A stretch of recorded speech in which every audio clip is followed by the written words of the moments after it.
Puntos de cambio sobre la crisis de un modelo, doctor Ricardo Contreras. Fíjense que hay un problema en la economía y casi todos los indicadores de la economía se miden a través del PIB. Y hay siempre lo ideal es de que el PIB esté creciendo indefinidamente y se mide con ello el crecimiento y se mide también supuestamente la competitividad a través del PIB, del Producto Interno Bruto que se ha generado. Pero bueno, pues esto ya, si bien ha sido un indicador que ya ha pasado más a dogma, y que ha sido cuestionado en distintos tiempos, recientemente es mucho más. Recientemente en Holanda se ha tomado eh, como desafío reestructurar la economía. Entonces, 170 investigadores académicos holandeses han planteado un manifiesto de 5 puntos para el cambio económico post-crisis del coronavirus 19, basado en los principios de decrecimiento. Entonces, esto lo editó o lo publicó el Clarín en Chile y es un documento muy interesante. Efectivamente tenemos el original y sí salen 170 investigadores firmando este manifiesto. Bueno, ¿qué es lo que se plantea o qué es lo que se cuestiona? Pues uno, que no podemos estar siguiendo en un esquema, en un modelo económico donde el crecimiento del PIB sea lo importante. Y esta idea del eterno crecimiento del PIB, cuando tenemos problemas muy fuertes ecológicos. Sí, o sea, podemos seguir creciendo a costa de qué? De la pérdida de los recursos y de la soberanía. Entonces, y de la desigualdad. Hay algo que se llama la huella ecológica y ha sido mortal. Hemos lastimado mucho la tierra, sus recursos, las regiones, sus ríos, sus mares, su fauna, su flora, y eso es muy malo. Y además hemos generado se ha generado una desigualdad cultural, económica muy, muy fuerte. Entonces, nos estamos acabando el mundo. El coronavirus y la cuestión de estar encerrados nos ha permitido revalorar de alguna manera que estamos acabando y exterminando, haciendo un ecocidio masivo muy fuerte. Entonces, déjenme platicar un poquito de la cuestión de la crisis. Tenemos una crisis muy fuerte que no solamente generalmente se le atribuye solamente al calentamiento global, que es un tema muy fuerte.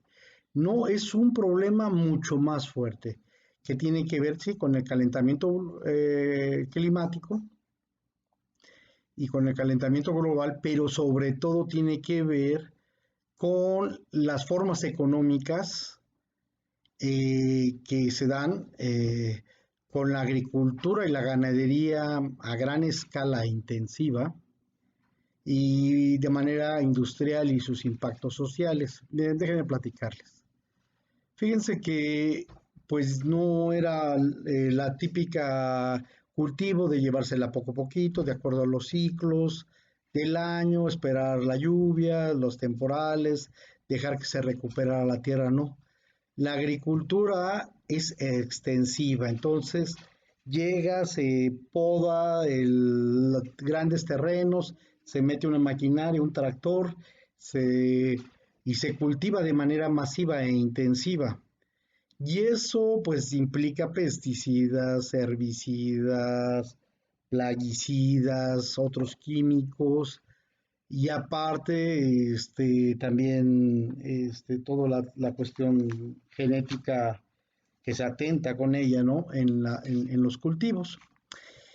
Y por parte de la ganadería más todavía. Fíjense que esta ganadería que tiene que ver con el hacinamiento de los animales, donde viven los animales. Sé que hay controles y hay normas, pero no alcanza. Los animales viven de manera conjunta, los puercos, las gallinas, las vacas, y esto genera cuestiones insalubres que hay en la cuestión del hacinamiento animal. Y por otro lado, bueno, ahorita regreso a la ganadería y a la agricultura. Por otro lado, pues el deterioro del medio, la basura y la contaminación del agua, ¿no? No es posible que México tenga de cada 10 ríos, 7 ríos hayan sido dañados por las aguas negras y las aguas industriales. Entonces, de cada 7 ríos de 10, tenemos este problema en México. ¿Y por qué es tan difícil la manera en que se maneja la ganadería? Bueno, pues porque fíjense bien que hay bacterias, hay virus, hay hongos, hay otro tipo de elementos patógenos, lombrices y demás, que están en estas maneras de hacinamiento, ¿no? De, de las, de las especies.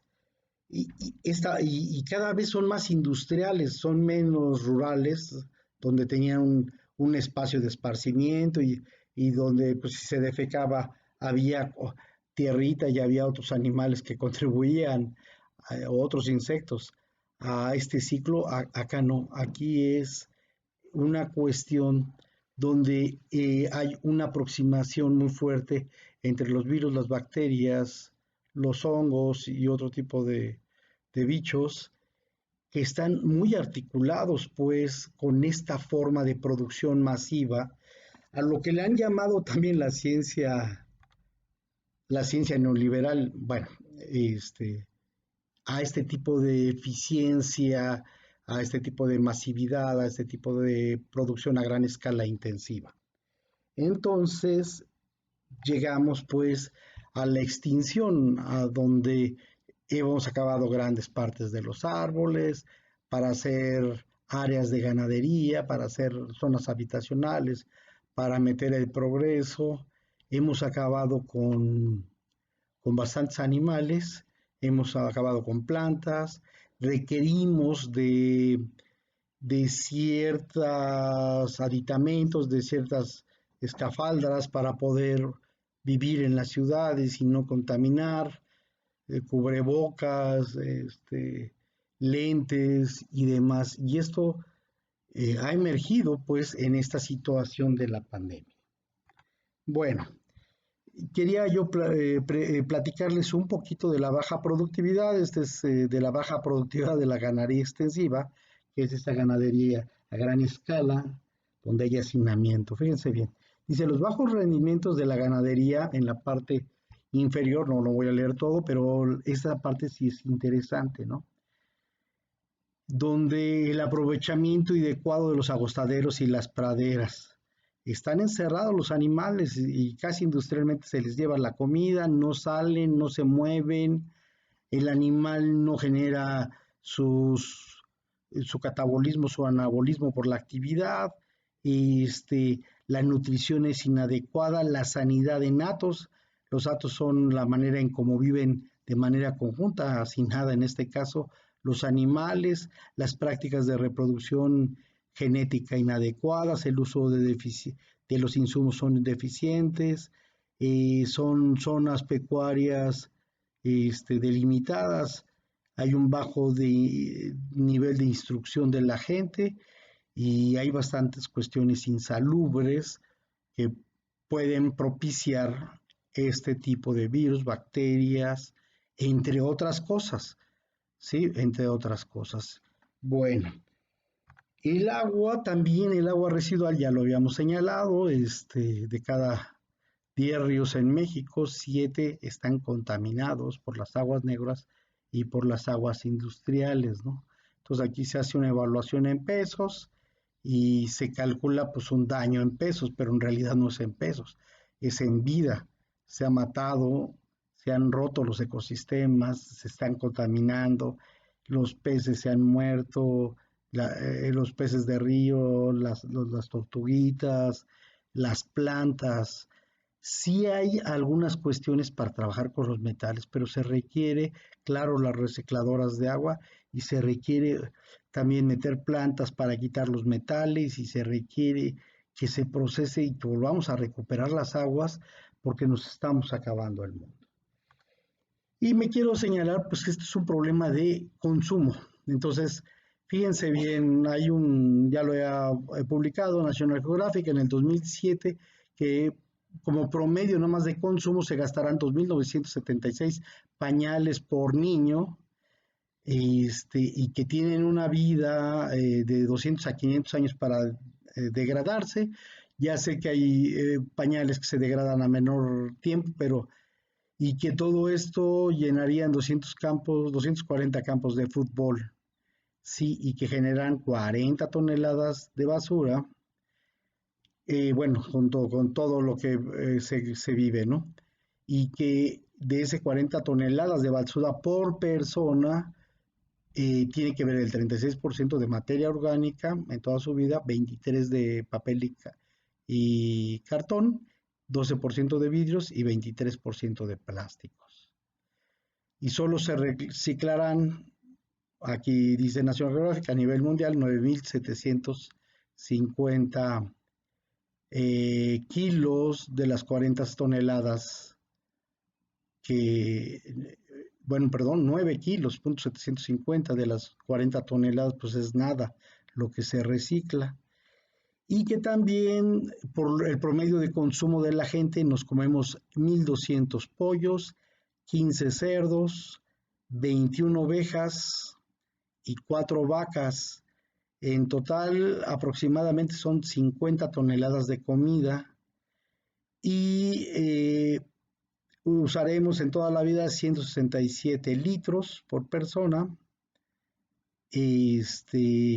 y 1 o 2 litros para beber.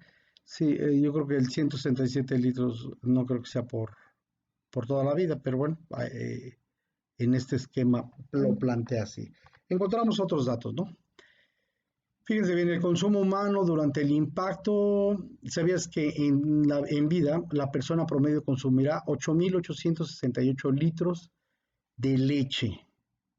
Bueno, en el caso de que pueda consumir leche. Tomará 7.163 baños, utilizando casi 1 millón de litros de agua, y se deshará de 40 toneladas de basura.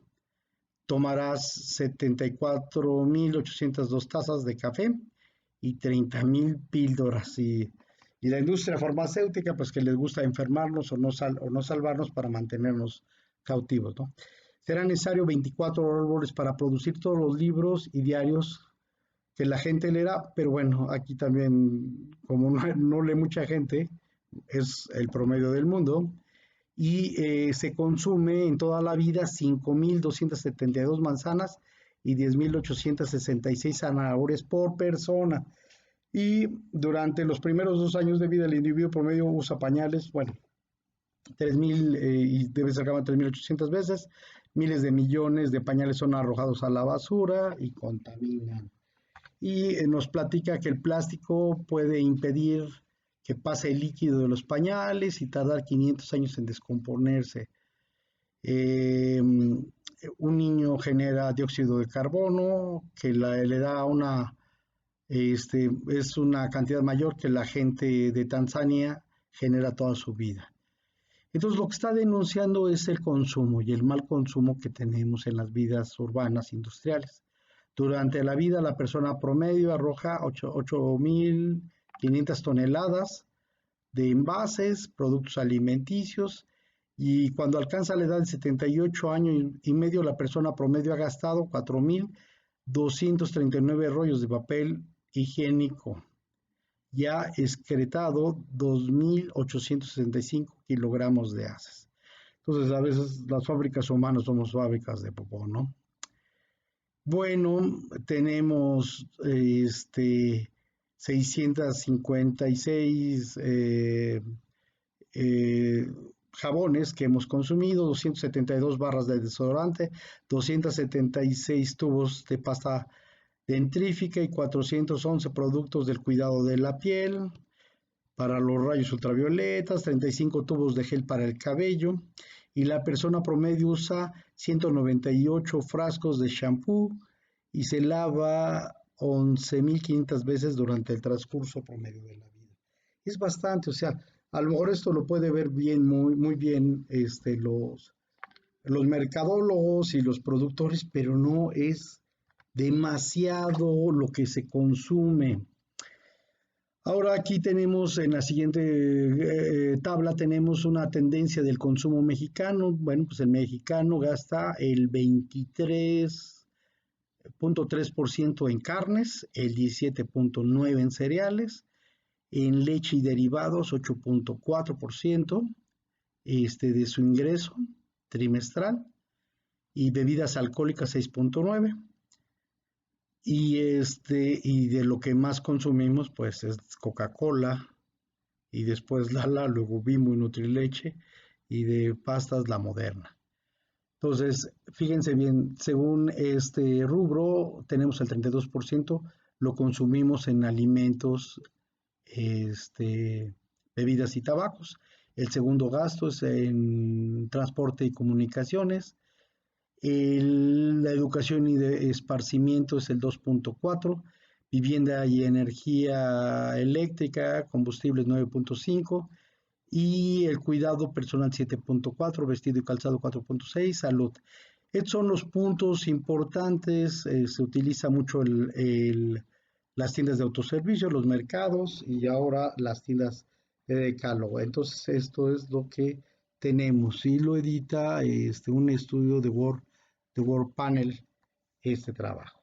Hay otro trabajo que lo realiza y sí sale sesgado, sí nos sorprendió, donde dice que en qué gasta el mexicano promedio, de un ingreso trimestral de 3.302 pesos mexicanos, el 13% lo gasta en alimentos y bebidas.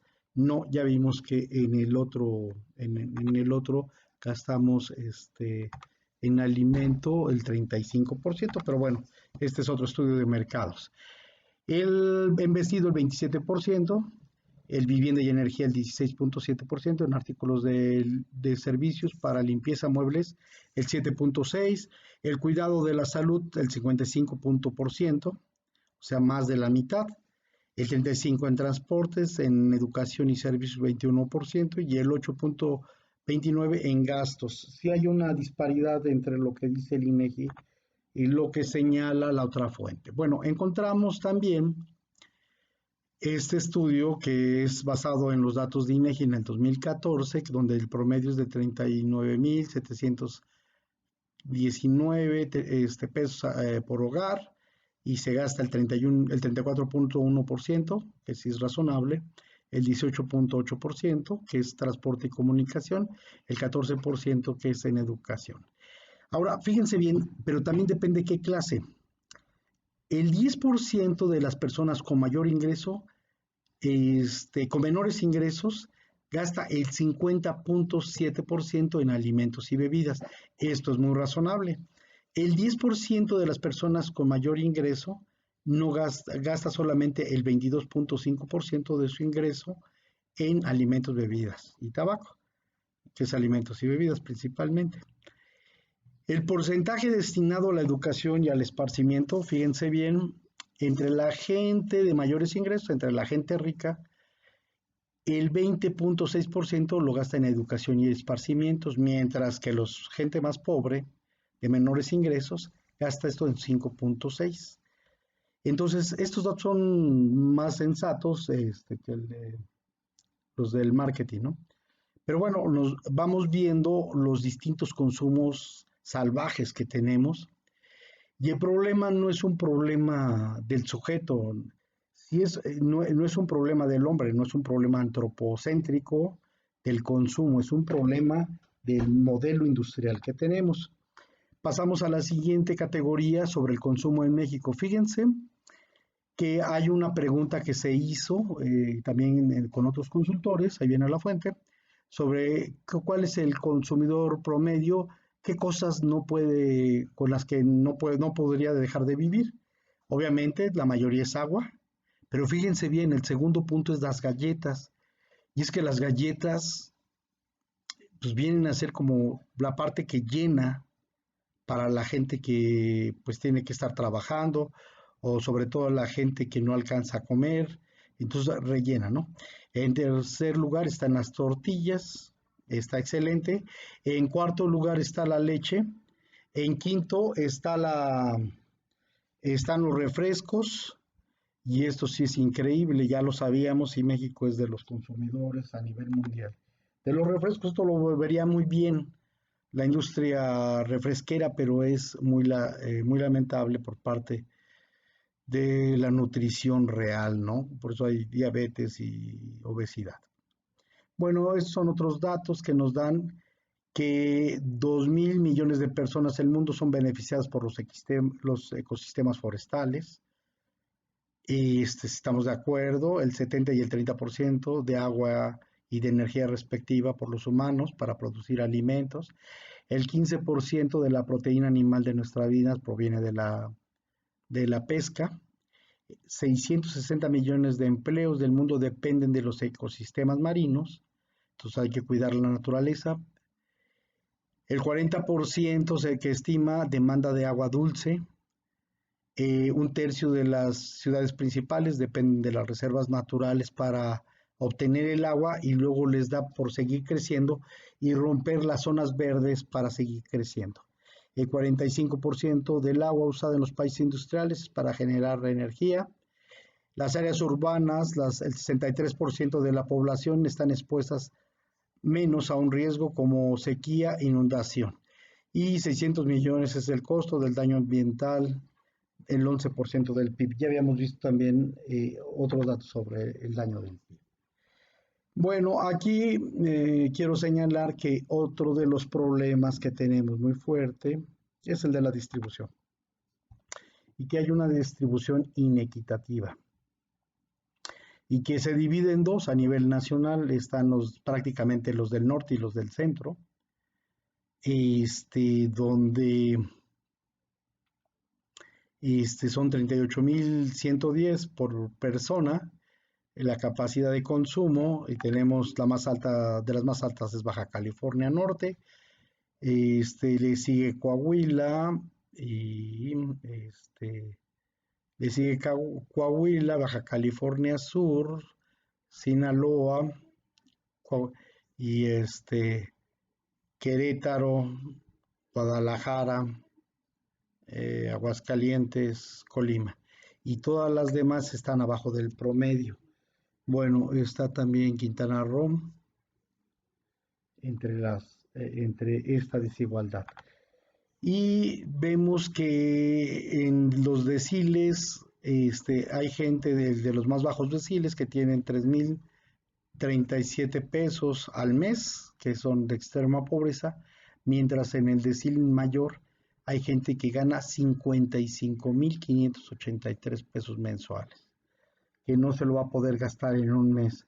El problema de la desigualdad es un problema de descaro, bueno, es un problema económico, es un problema alimenticio, es un problema ético, porque ¿para qué quieren tanto dinero, tanto y tanto dinero, para seguir acumulando cosas que no van a usar, cosas que ni sus nietos van a usar, ¿no?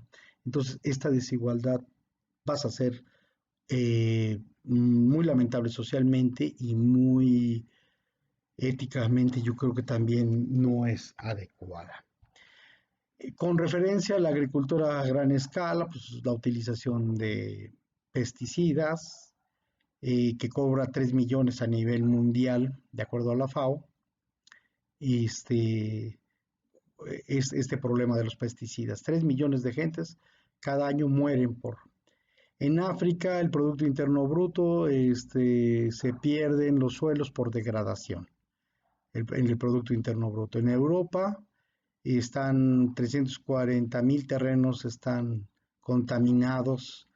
Bueno, me salto China, que también tiene problemas de contaminación con cadmio, níquel y arsénico, las tierras y el agua en México también. Los pesticidas representan 16 de los 22 químicos que deben ser eliminados y restringidos de acuerdo a un convenio de Estocolmo, y que no, que hay empresas industriales, de alimentos, de químicos y demás que no respetan este convenio. Se han muerto insectos polinizadores que han dañado mucho por los pesticidas, se han perjudicado bastante, sobre todo las abejas. Y esto representa para bueno, en euros, 153.000 millones de euros en el año. Aquí en México hemos tenido problemas precisamente porque las abejas se murieron bastante y no ayudan a la polinización, se interrumpen los procesos ecológicos fundamentales. Hay 25 millones de trabajadores agrícolas que sufren envenenamiento accidental, entre comillas, más bien son riesgos de trabajo y han pegado bastante, ¿no? Y el efecto es la desertificación de la tierra. Estamos volviendo a la tierra llana. Bueno, hay un estudio que hizo la Ibero y claro, casi no señala el problema de la industria y de este capitalismo. Lo señala que los problemas ecológicos tienen que ver con la insuficiencia de los mercados de productos verdes, la falta de ecoinnovación, las malas prácticas del sector extractivo y también de un gobierno que los deja hacer explotar, sobre todo en la época neoliberal, el aumento del uso del automóvil, la fragmentación y degradación de los sistemas, la vulnerabilidad humana en la infraestructura, la generación excesiva y el mal manejo de los residuos, la introducción de especies invasoras, el uso excesivo del recurso hídrico, del agua, la falta de inversión en saneamiento, las tecnologías inadecuadas en los edificios, en los transportes, la ineficiencia del transporte en la carga terrestre, la matriz energética dependiente de las fuentes fósiles, la sobrepesca, la contaminación de los cuerpos del agua, el aumento de la frontera agropecuaria y la pesca destructiva, ¿sí? La que se hace de manera masiva y que nada más se tiene. Entonces, ¿qué debemos de hacer o de qué se trata todo esto? Pues yo creo que ya es importante que vayamos pensando en el decrecimiento y en este dogma de que tenemos que seguir creciendo y creciendo.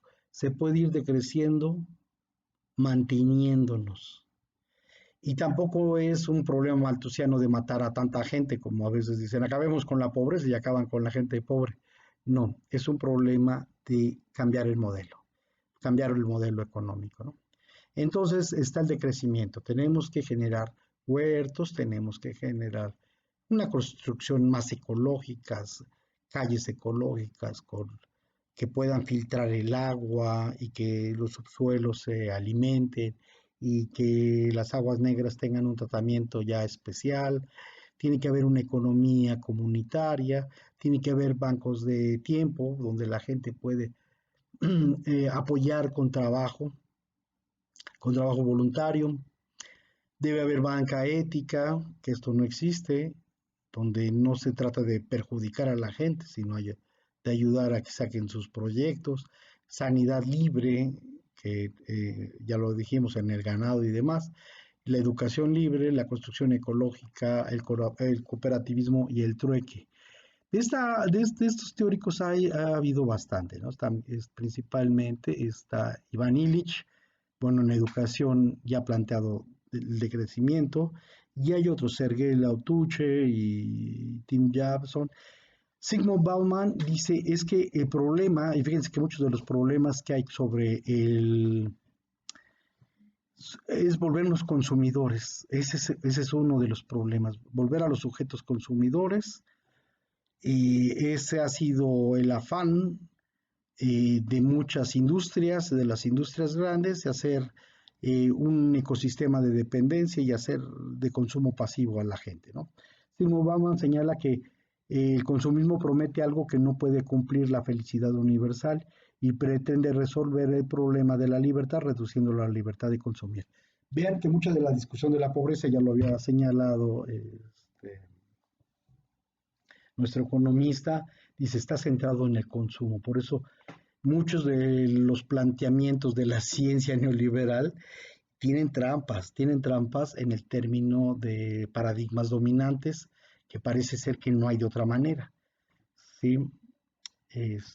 Bueno, está el decrecimiento, al igual que promueve el reciclaje de los desechos materiales, también debe interesarse por la rehabilitación de los excluidos, y si el mejor del reciclaje consiste en desechar menos, la mejor forma de rehabilitación social consiste en evitar la exclusión, ¿no? Y hay gente que denuncia, pues, que cómo se da sistemáticamente el desperdicio, en la obsolescencia programada y sobre todo en las cuestiones tecnológicas que viven para que haya una rápida circulación, ¿no?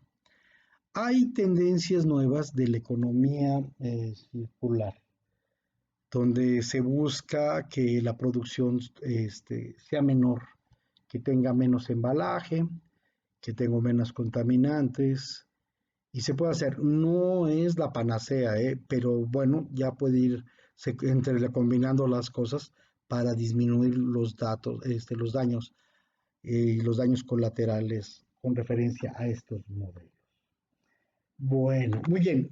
Eh, Ahora sí, ¿cuál es la propuesta completa que dicen los holandeses? Dice, uno, pasar de una economía enfocada al crecimiento del PIB a diferenciar entre sectores que pueden crecer y que requieren inversión, como es el sector público, críticos, las energías limpias, las energías renovables, la educación y la salud, y sectores que deben de decrecer radicalmente, como es el petróleo, el gas, la minería y la publicidad. Entonces tenemos que ir por menos autos de gasolina, se debe de generar más autos híbridos, tenemos que hacer que la contaminación y el deterioro se decrezca al medio ambiente y buscar sistemas productivos que no afecten al medio, o los que más afectan sean los que se decrecen, mientras que se fortalezca más a la producción, a las cosas que tengan que ver con el medio ambiente, con el desarrollo de las personas y de las sociedades y los sistemas productivos que beneficien al medio. Esta es la primera propuesta que hace este grupo de 170 investigadores. La segunda propuesta es construir una estructura económica basada en la redistribución de la riqueza, que establece una renta básica, o sea, impuestos, pero que garanticen un sistema universal de servicios, el sistema de salud, el sistema educativo, con un fuerte impulso a los ingresos, sí, a las cosas lucrativas, que haya horarios de trabajo reducidos, trabajos compartidos y que se reconozca los trabajos de cuidados. ¿Sí? Entonces el impuesto a la riqueza es importante. Todos los gobiernos neoliberales lo han tratado de evadir, que no se pague lo que es la cuestión el impuesto a los ricos. Bueno, por el otro lado tenemos transformar la agricultura hacia la cuestión regenerativa.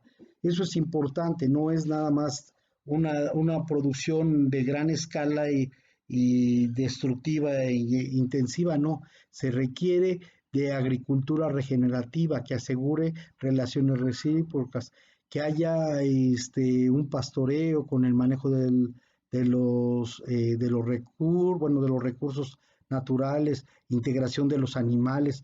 Hemos estado pensando en el hombre, pero casi no hemos pensado en estrategias para recuperar las especies o para que se reubiquen las especies e incluso las peligrosas tengan espacios propios, ¿no?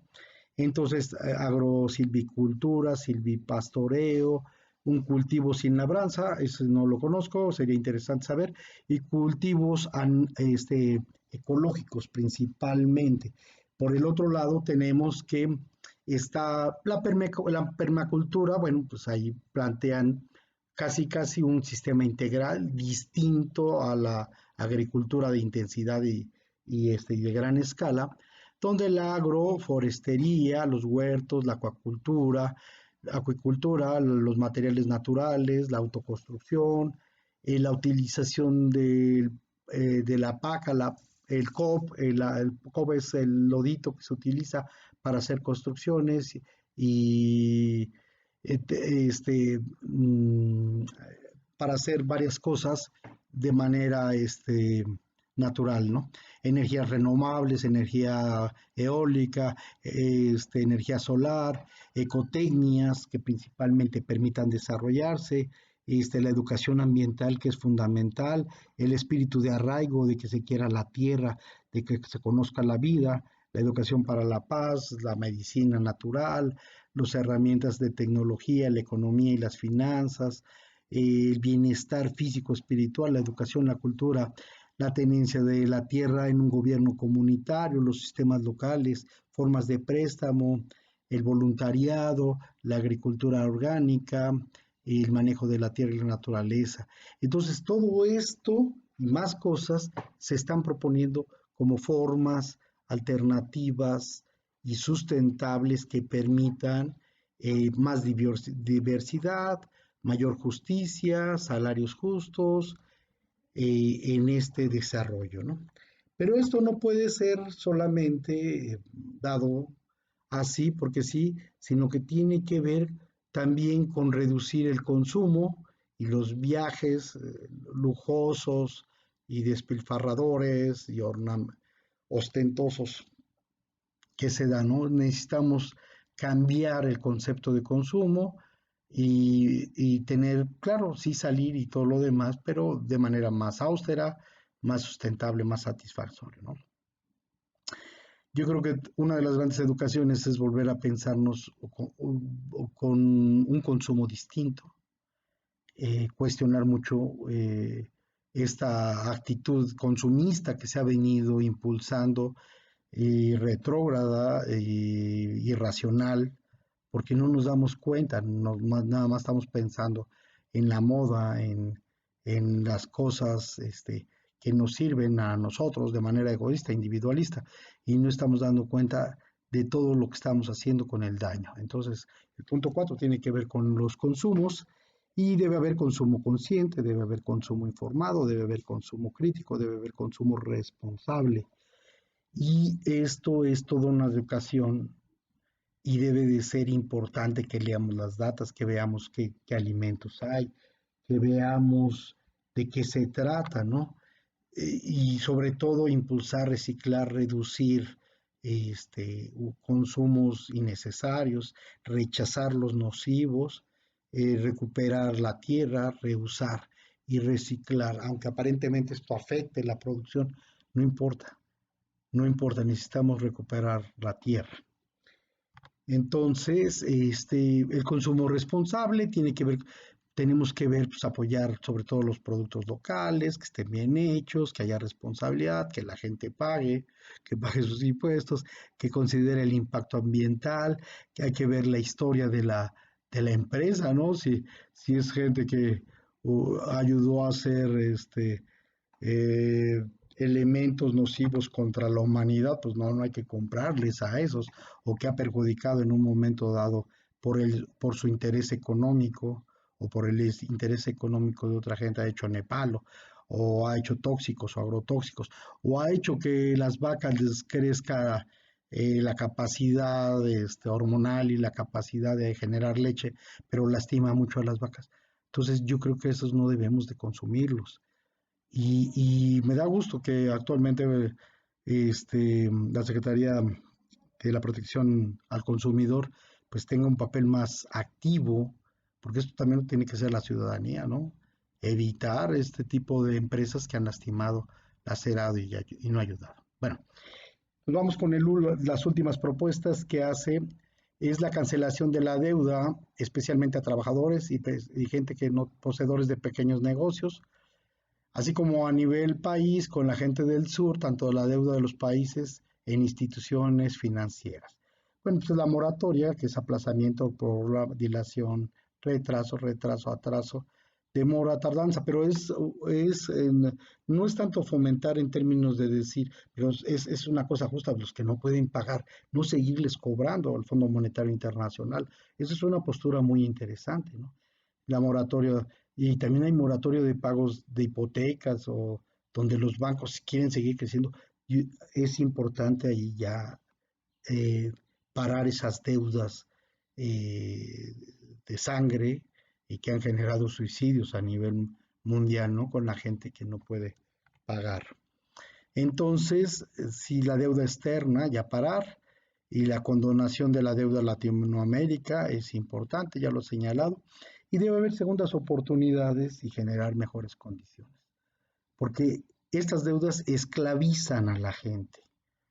Y por eso querían que nos volviéramos a endeudar, México se volviera a endeudar con el Fondo Monetario, porque saben que así nos tienen esclavizados y qué bueno que hasta el momento no hayamos generado más deudas. Bueno, sí, a nivel nacional y a nivel estatal sí tengo entendido que ya tenemos nuevas deudas que no se lo vamos a agradecer a nadie ni al gobernador que haya hecho estas cosas. Bueno, pues esto es lo que queríamos platicarle. Muchas gracias.